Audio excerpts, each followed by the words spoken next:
खूबसूरत। वो पता नहीं कहाँ चला गया। हे मोरे लाल, हे हमार लाला ना, कहाँ चले गया लाला ना? कहाँ बैठो? अरे हमार लाल, अरे हमार लाला ना बच्चा, हमार कहाँ गया? अरे मोरे लाला ना, हे मोरे लाल कहाँ चले गया? हमार बताओ हमारे लाल। इतना मिन्नत से पारन चले गया हमार लाला ना, कहाँ गया हमार लाला ना?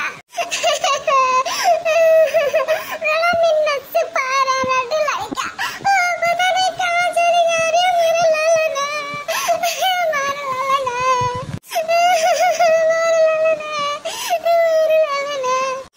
कौन देवी देवता खाने हम लाई गए कि भगवान ने तू लड़का दे दिया।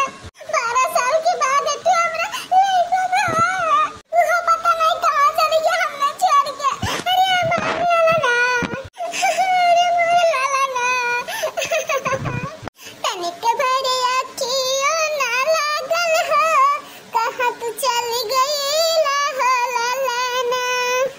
तनिक भरे अखियों ना लागल, कहाँ दूर चली गई मोरे लाला ना। 12 बरस में तू मिलला ना लाला ना, 12 बरस में तू मिलला लाला ना। तनिक भरे अखियों नहीं लागल हो, कहाँ तू चली गई लाला ना। हमार लाला ना, हमार लाला ना कहाँ चली गई हमार लाला ना। अरे हमारा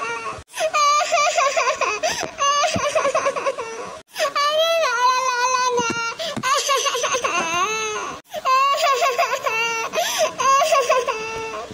कहाँ भरे लड़की, काहे इतना फुट फुट के रोवत है? हमार बड़ी की जिद्दी, अब तुमसे का बताए। तू तो जानते हो कि 12 साल के बाद भगवान हमें लड़का दिखने को छू, पता नहीं कहाँ चला गया। का कहे लड़की, तोर लड़का नाभिन डोले लाग, नाभिन खेले लाग, ना बोले लाग, कहूँ कैसे चला गया तोर लड़कवा? हमें तो लागत है कि उठाए ले गया तोर लड़कवा के। का कहे जिद्दी, हम कहाँ जाए? क्या करे जिद्दी घर हेरे जाए? हमार लाला ना कहाँ चली गया? अब कहाँ जाए हेरे? ना रो रे लड़की ना रो, अपने बूढ़ा से पूछे है, का पता अरे ले गया बूढ़ा खिलावे खती। हमार बड़े जिद्दी बूढ़ा मर गई धान निरावे। लाला ना कहाँ गया? अच्छा रुक, हम देखी नहीं ये फोन लगा के बुलावत थी, का पता बाबा कुछ पता हुए। हेलो, हाँ देखी नहीं है? हाँ बोलो बड़की जीजी, कहाँ है रे भतार काटी? हे बड़की जीजी, हम बर्तन मांजत रहे न। अच्छा बर्तन अपन छोड़ दे वहीं, लड़का घर जल्दी सा, बहुत जरूरी काम है तो से। बड़की जीजी हम नहीं आ पाए, बर्तन मांज के चूल्हा से इतने खा, कोयर बाले खा, भैंसी चारा पानी दिए खा, बूढ़ो भाई बहू चला गया है। अरे भतार काटी जल्दी सा, लड़का की है काम बात है, लड़का को लड़का हेराई गया है। का कही बड़की जीजी, लड़का को लड़का हेराई गया है? रुको हम आवत हई। का है बड़की जीजी, लेकिन है कुछ पता है? नाही रे लड़की, लेकिन नहीं आवत थी। का है बड़की जीजी, काहे बुलाई इतना जल्दी? का है लड़का जी, तू काहे रोवत है इतना फुट फुट के? अरे मोरे देखी नहीं है, हम का बताई तो से। भगवान ने इतना दिन पे हमें भी लड़का दी है, वो पता नहीं कहाँ चली गई हमारा लड़का। अरे मारे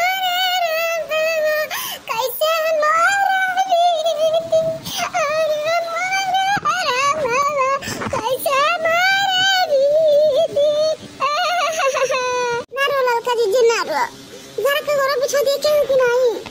का पता क्यों लगी हो खिलावे खलती, हम देखे न घर का गोरा पिछवारा देखे न घर में देखे न, लेकिन क्यों नहीं लाई कि हमरे लड़का खिलावे खलती क्यों नहीं? कहूं नहीं हमार लाला ना कहाँ चली गया?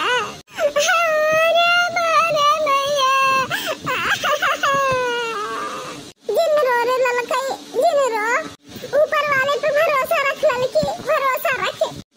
अरे मेरी माई, ये लड़की है, अब देख रहे तेरा कपड़ा पे, तो लड़की वाले के ना बना रहा, अब देख कपड़ा देख। हाँ हो जीजी, भगावती गाड़ू नहीं ते, ये लड़की जला ये लाठी, इधर गोड़ हाथ टूट गए बे।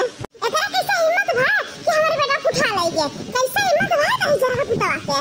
नहीं रे लड़की नहीं, ऐसे डंडा मारबा तो मारू नहीं पे तो लड़की को लेके भाग जाई। का कहा से लड़की जीजी अगर मरी है ना तो लड़की को कैसे पई है? लड़का ही रे, केला रखे है, केला रखे हो तो केला दे दे, एक केला लेके भाग जाओ तो लड़की को छोड़ दिए ही। हाँ बड़की जी हाँ केला बाटे। हेलो बड़की जीजी केला ले ले ले